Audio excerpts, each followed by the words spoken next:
Welcome to another episode of My Weird Prompts, an AI-generated podcast featuring the random prompts of Daniel Rosehill as answered by a revolving cast of friendly AI characters. Join us for deep dives into AI, technology, and whatever other random thing Daniel finds fascinating today. Subscribe on Spotify or your favorite podcatcher. Now, today's episode.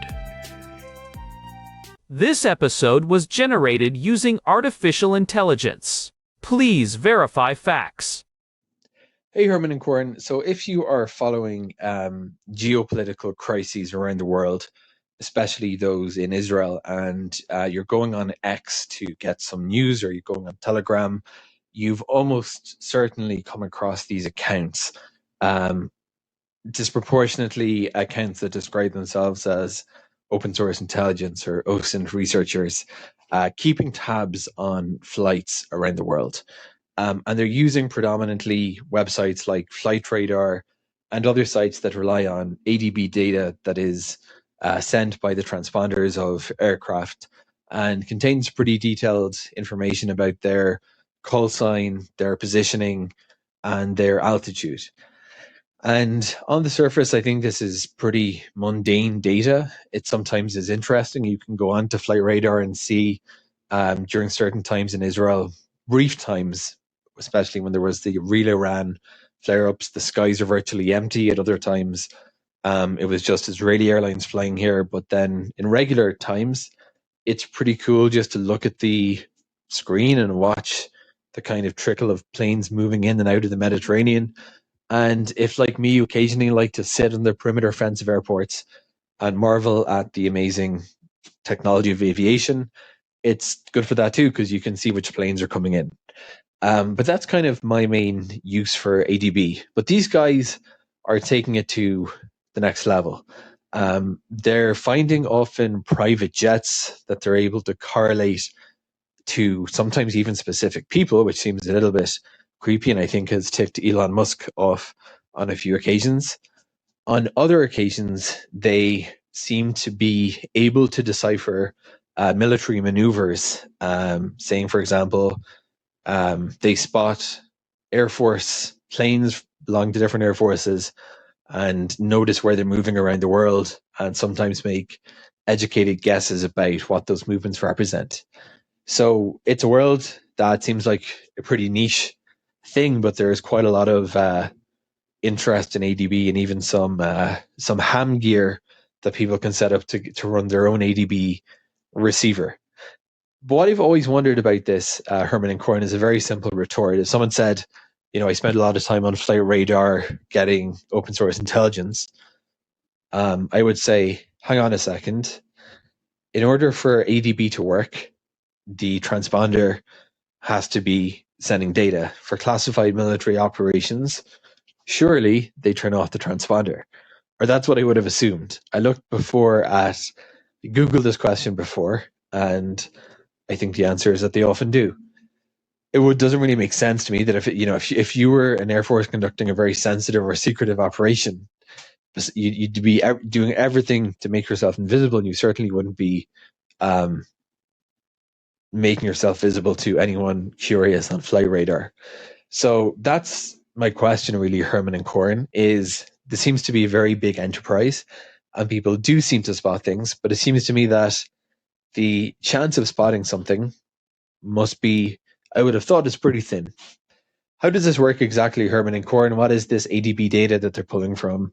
And what are some interesting things that those watching these feeds have actually found, maybe before the news even did? Herman and Corin, let's talk about flight tracking and ADB and its use in open source intelligence on today's episode of My Weird Prompts.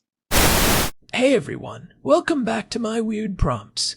I am Corn, and I am sitting here in our living room in Jerusalem with my brother, the man who probably knows the tail number of every aircraft currently in the sky. Herman Poppleberry, at your service. And Corn, that is a slight exaggeration, but only slight. I did have my alerts going off this morning for a few interesting arrivals at Ben Gurion. I believe it. So, our housemate Daniel sent us a really fascinating prompt today. He's been watching all these open source intelligence accounts on X and Telegram, the ones that post screenshots of flight paths whenever there is a geopolitical flare-up. And he is curious about the mechanics of it all. Specifically, he wants to know what this ADS-B data is, how it actually works, and why on earth military or private planes do not just turn the whole thing off if they want to stay hidden. It is such a great question because it touches on this intersection of old school physics and modern transparency. We are living in an era where a hobbyist with a $30 radio antenna can sometimes see things before the Pentagon officially acknowledges them. Daniel is right to be curious, because the why of it is often more interesting than the what. Exactly. And I think we should start with the basics for a second, because I feel like most people have used Flight Radar 24 to see when their aunt's flight is landing, but they do not realize they are looking at a live broadcast from the sky. So, Herman, what is actually happening when a plane pings its location?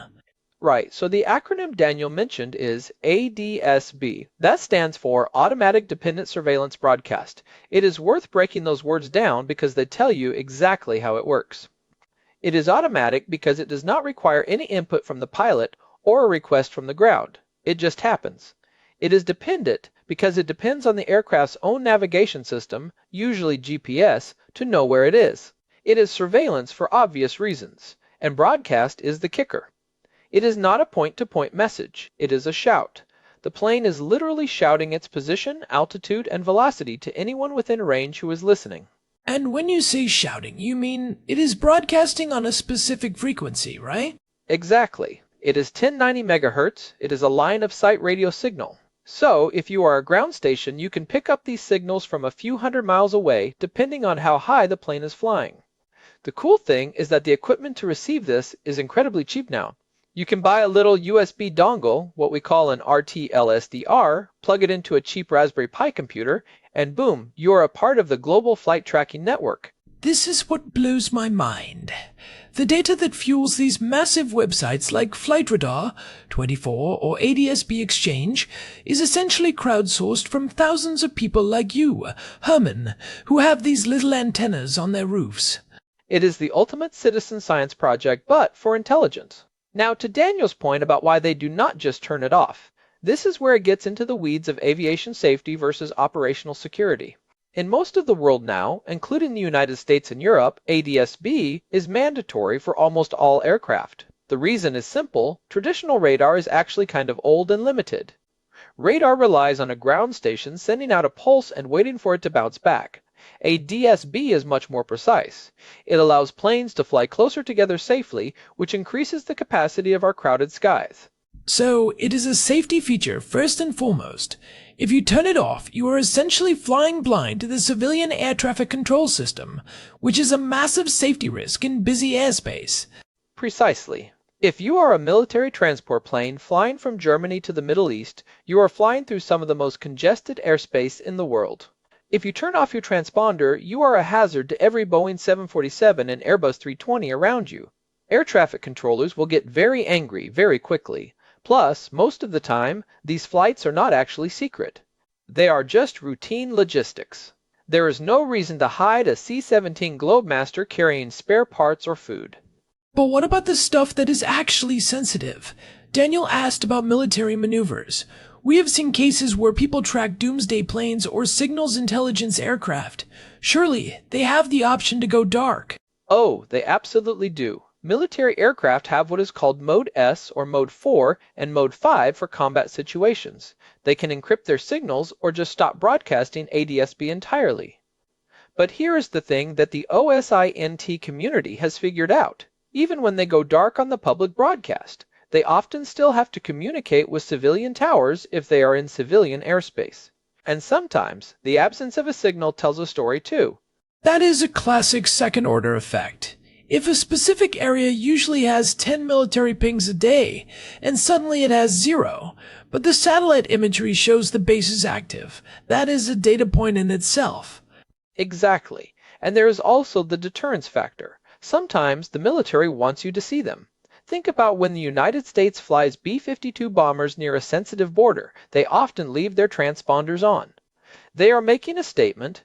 It is like saying, hey, we are here, we are big, and we want you to know exactly where we are.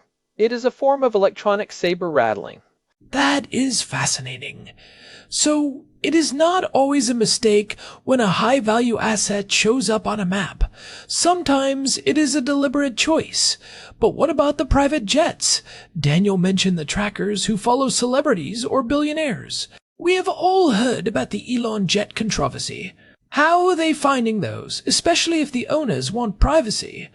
This is where the different philosophies of flight tracking websites come in. A site like FlightRadar24 is a commercial entity. They generally honor block lists. If a billionaire or a government asks them to hide a specific tail number from their public map, they usually do it.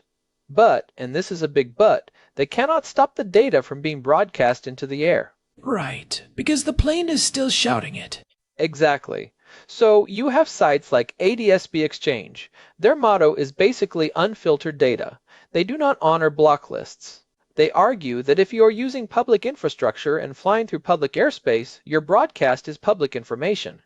So, when people track Elon Musk or Taylor Swift, they are usually using these unfiltered sites that just show everything their receivers pick up. It creates this weird cat and mouse game. I remember reading about how some private jet owners started using the Privacy ICAO Address Program, or PIA. Does that actually work, or have the researchers found a way around it? It is a bit of a band-aid. The FAA in the United States allows owners to request a temporary randomized aircraft address so that their permanent tail number is not broadcast. But OSINT researchers are clever. They look at pattern of life analysis.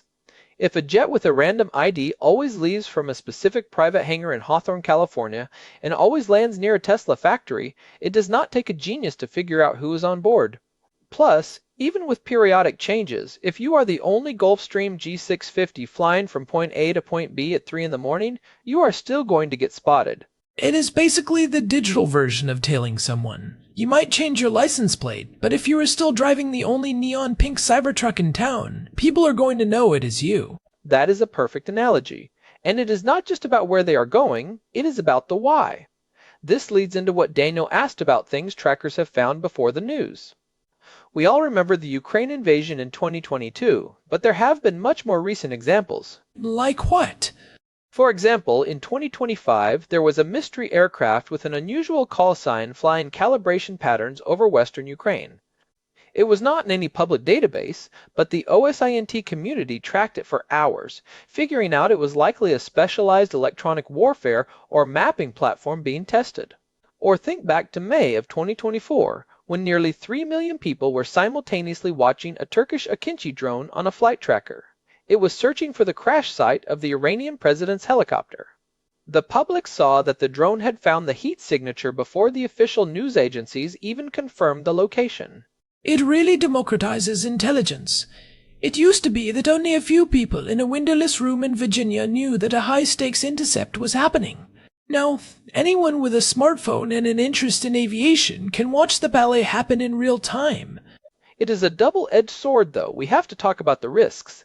There have been instances where flight tracking data has been used by hostile actors. For example, if you are an insurgent group and you want to know when a supply plane is landing at a specific base, a public flight tracker is a goldmine. This is why, in actual combat zones, you will see planes go dark the second they cross into contested airspace. Which brings me back to a question I've had. If they go dark, how do they avoid hitting each other? If I am a pilot in a war zone and I turn off my ADSB, am I just hoping the other guys on my side have their radar on? They use something called TCAS, the Traffic Collision Avoidance System. It is separate from the public ADSB broadcast. It is a more interrogative system where planes talk to each other directly to say, I am here, do not hit me. It is much harder for a hobbyist on the ground to intercept and map that in the same way. Plus, military pilots are trained for deconflicted airspace where they have specific corridors and altitudes they are allowed to be in. Okay, so there are layers to this. The public stuff we see is just the tip of the iceberg. But even that tip is incredibly deep. I want to go back to the OSINT researchers Daniel mentioned. It is not just about seeing a dot on a map. They're doing actual detective work, right? Oh, absolutely. They look at hex codes. Every aircraft has a unique 24-bit address assigned by the International Civil Aviation Organization, or ICAO. Even if a plane changes its call sign, like changing from United 12 to Reach 500, that hex code stays the same. Researchers maintain huge databases of these codes. So, if a mystery plane shows up with a hex code that was previously linked to a CIA front company, the researchers flag it immediately. Exactly. There was a famous case years ago involving extraordinary rendition flights, where researchers tracked specific tail numbers to black sites around the world just by piecing together these flight logs. It is painstaking work. They also look at things like squawk codes. Wait, squawk codes? That sounds like something a parrot would do. Close. It is a 4-digit code a pilot sets on their transponder. Most of the time it is just a code given by air traffic control to identify them. But there are emergency codes. 7500 means a hijack. 7600 means radio failure. And 7700 is a general emergency. OSINT accounts often have bots that automatically post whenever a plane anywhere in the world squawks 7700. I have seen those. It always feels like a mini drama is unfolding. You see the tweet, you look at the map, and you see a plane doing a rapid descent or a sharp turn back to the airport. It is like being a digital first responder. It really is. And it has changed journalism. In the old days, a plane crash or a mid-air emergency might not be reported for hours.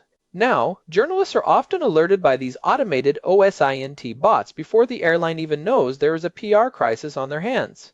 It makes me wonder about the future of this. As technology gets better, will it become harder or easier to hide? Because we are seeing space-based ADS-B now, right? Yes, this is a huge development. Traditionally, if a plane flew over the middle of the Atlantic, it disappeared from trackers because there were no ground stations to pick up the signal. But now, companies like Aireon have put ADS-B receivers on satellites.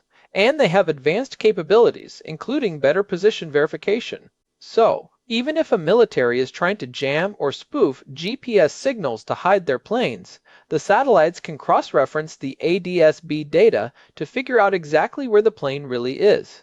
So now there truly is no place to hide. Even in the middle of the ocean, your plane is shouting to a satellite, and the satellite can tell if you are lying about your coordinates. Exactly. It has solved one of the greatest mysteries in aviation history, or at least it would have.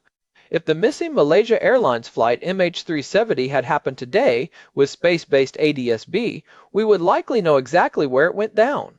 Back in 2014, we only had pings to a satellite that did not include GPS coordinates. Today, that coverage is global and real-time. That is a massive leap for safety. But for a sensitive military operation, it must be a nightmare. If you are trying to move assets secretly across the Pacific, you basically have to go completely electronic silence, or EMCON. And EMCON is hard. Modern planes are chatty. They have satellite links, they have weather radar, they have radio. Truly going dark is an operational challenge. It is not just flipping one switch. And even if you do, OSINT researchers are now looking at other things. Did you see that report from late 2024 where researchers tracked world leaders by looking at the Strava fitness data of their bodyguards? They found Putin's secret palace just by watching where his security detail went for their morning jogs. That is hilarious and terrifying. It really shows how open source does not just mean available to everyone, it means available to anyone who is clever enough to use it. Well put.